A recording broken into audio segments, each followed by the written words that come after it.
안녕하십니까, 유창영 전문가입니다. 이번 영상은요, 내가 30세 이상이에요. 30세 이상이면 무조건 독립세대인가? 예, 30세 이상이 독립세대가 되려면, 별도 세대가 되려면 어떤 요건을 갖춰야 되는가? 이 부분에 대해서 한번 살펴보도록 하겠습니다.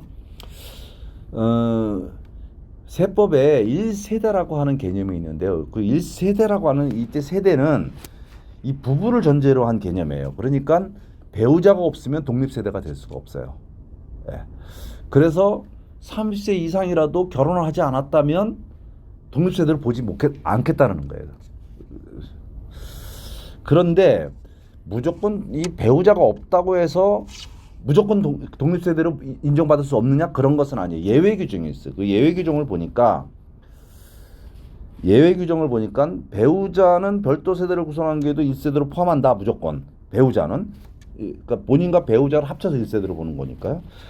이 사람들과 같은 주소 또는 거소에서 생계를 같이 하는 자와 함께 구성하는 가족 단위를 1세대로 봐요. 가족이라는 것은 직계존비속만 해당되나? 그렇지 않아요.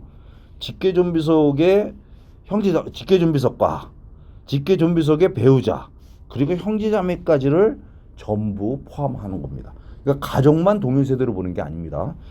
직계존비속의 배우자, 그러니까 사위 며느리도 같이 동일세대로 본다는 겁니다.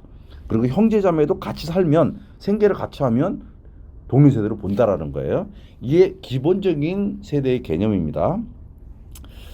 그런데 배우자가 없어도 독립세대로, 별도 세대로 보는 경우가 있는데, 첫째로는 30세 이상인 경우에는 배우자가 없어도 독립세대로 봐요.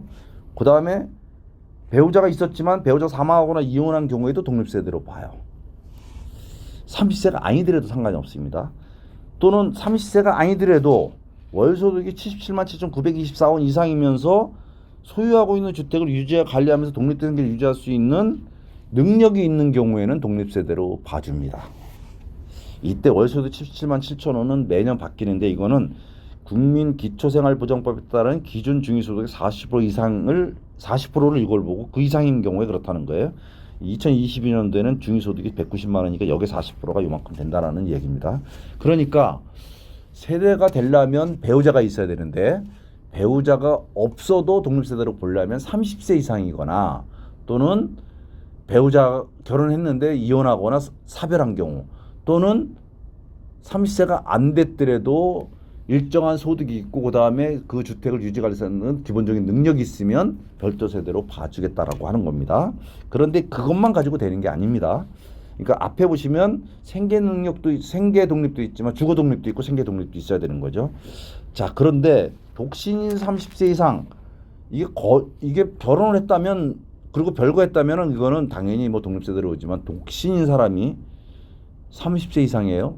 그러면 일단은 예외적으로 그 인정해 주겠다는 거예요. 그런데 인정받으려면 내가 결혼하지 않고 30세 이상이야, 그렇다고 무조건 독립세대로 보는 게 아니라, 이 사람이 독립세대가 되려면 적어도 이거는 독립적인 생계 능력을 갖추고 있음을 전제로 해요.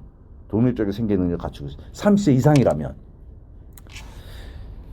자, 그러니까 당해 연령이 30세 이상인 경우에 독자적 생계를 유지할 수 있다고 봐요. 별도 세대로 이른 때 하나요.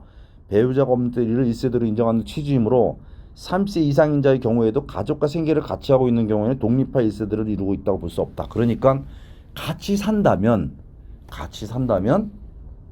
독립세대로 볼 수가 없어요. 그러니까 30세 이상인 자가 주민등록을 퇴거해가지고 별도 세대를, 독립세대를 구성했다면, 그러면 이거는 독립세대로 봐요. 근데 같이 산다면 그러면 생계 능력이 있어야 된다는 거예요.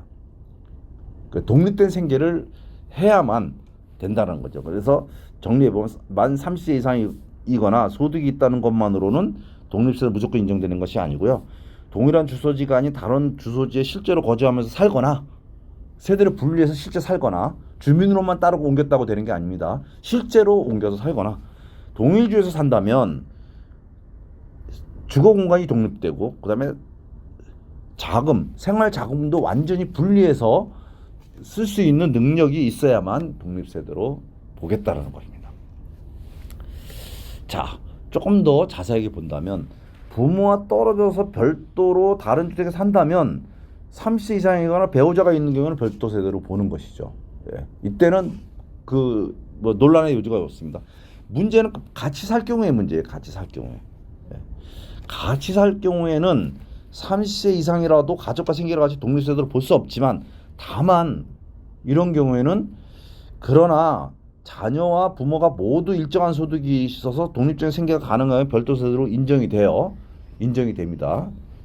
그런데 만약에 한 지붕 내에 산다면 인정받기가 어려울 수도 있다. 이게 안 된다는 게 주장하기 어려울 수 있다는 겁니다. 예를 들어서 아파트나 빌라 등 이 방과 화장실이 구분되지만 현관문과 주방, 거실 등은 함께 사용하는 경우에는 이를 생계를 같이 한다고 보길 않는 경우도 있을 수 있다. 물론 이런 경우에 심판소에 가서는 또 인정을 해주는 경우도 있고요. 그러나 많은 판례에서는 그 법원에서도 이거를 아파트에서는 생계를 달리한다라고 보기 어렵다. 어떻게 그 모든 생활비를 각자 완전히 구분해서 쓸 수 있겠느냐. 그래서 이건 독립된 생활을 주거 생활을 할 수 있다라고 인정해 줄 수 없다라는 판례들도 상당히 있기 때문에 같은 공간에 산다면 30세 이상이라도 쉽지가 않다. 설사 결혼을 했더라도 쉽지가 않다라는 겁니다. 그래서 이 부분은 아파트에 같이 산다라면 1세대 인가에 대해서 좀 더 자세하게 제가 영상을 만들어 두었으니까 그 영상을 참고하시면 되겠습니다. 자, 오늘은 30세 이상이면 무조건 독립세대는 인정해 줄 것인가? 라는 부분에 대해서 살펴보았는데, 30세 이상이면 무조건 독립세대로 인정되는 것은 아니고요. 또 설사 주민으로 옮기면 되느냐? 그때는 주민으로만 옮겼다고 되는 게 아니라 위장 전입이 됐다면 그건 당연히 인정이 안 될 것이고요. 예, 그래서 이 부분에 대해서 여러분들이 같이 산다면 실제로 그렇다면 독립세대 여부가 쉽지가 않다. 예, 이 부분을 여러분들이 유념했으면 좋겠습니다. 오늘 영상은 여기서 마치도록 하겠습니다. 감사합니다.